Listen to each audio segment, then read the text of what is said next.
थी वो। मैं 8 महीने की प्रेग्नेंट थी और अपनी डिलीवरी के लिए अपने मायके गई थी।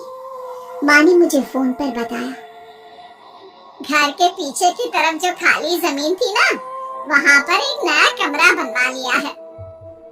इतने सालों के बाद जैसे ही अपने घर में कदम रखा, कुछ अलग सा लगा। माँ, ये घर के पीछे की तरफ नया कमरा बनवाने की क्या जरूरत थी? अरे बेटा, घर के पीछे दूर दूर तक खाली जमीन है। तेरे पापा को कई दिनों से लग रहा था कि यहाँ पर एक कमरा बनवा लेंगे तो ताजा हवा मिल जाया करेगी।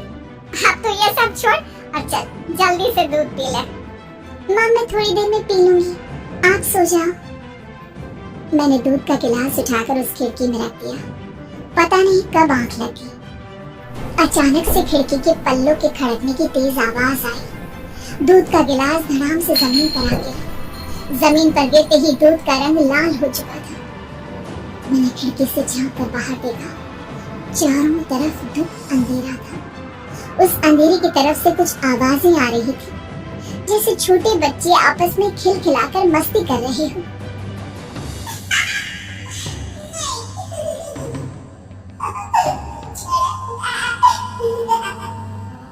इतनी रात को इतने घनघोर अंधेरे में बच्चों की आवाज कैसे आ रही है?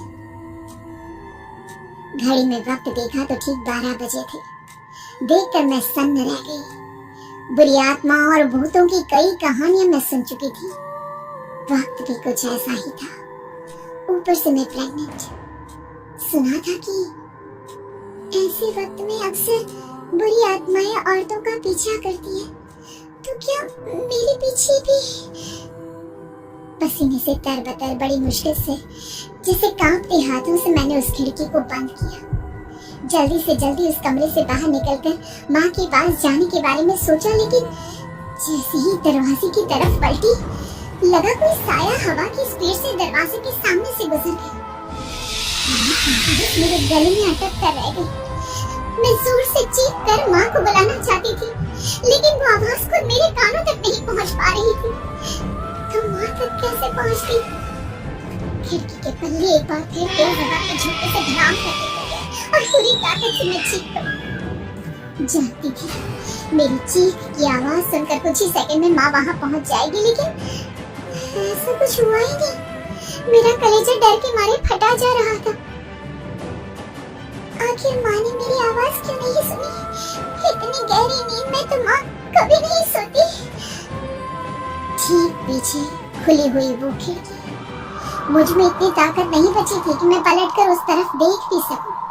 हवा का एक सनसनाता हुआ झोंका उसी वक्त मेरे कानों से आकर टकराया। लगा जैसे किसी ने दबी हुई आवाज में धीरे से मुझसे कहा, चली जाओ यहाँ से। मैंने दोनों हाथ अपने कानों पर रख लिए और एक बार फिर ताकत लगाकर जोर से चीखने की कोशिश की।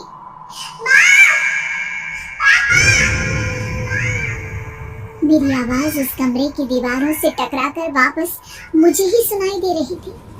जितनी ताकत के साथ मैंने चीखने की कोशिश की थी, कुछ ही देर बाद उससे कहीं ज्यादा तेज और दर्दनाक चीख मुझे सुनाई देने लगी। ये आवाज ठीक मेरे पीछे खिड़की से आ रही थी। वो आवाज मेरे कानों में पिघलते हुए लोहे की तरह गिर रही थी। उन आवाजों में हैवानियत थी। वो आवाजें किसी इंसान की नहीं है, इतना मैं समझ चुकी थी। कांप रहे हाथों से मैंने अंधेरे में कुछ ढूंढने की कोशिश की। तभी अचानक मेरा हाथ बेड पर रखी टॉर्च पर पड़ा। किसी तरह ताकत लगाकर टॉर्च का बटन ऑन किया, लेकिन ये क्या? सामने दरवाजे पर 3 छोटी लड़कियां खड़ी हुई थी। उनके हाथ में स्टील के चमचमाते हुए चाकू थे। मैं घबराकर लड़खड़ाई और पीछे की तरफ हटी, लेकिन तब तक वो मेरे पास आ चुकी थी। उनकी गर्दन टेढ़ी थी और उनके हाथों के वो चाकू मेरे पेट को निशाना बनाने को तैयार।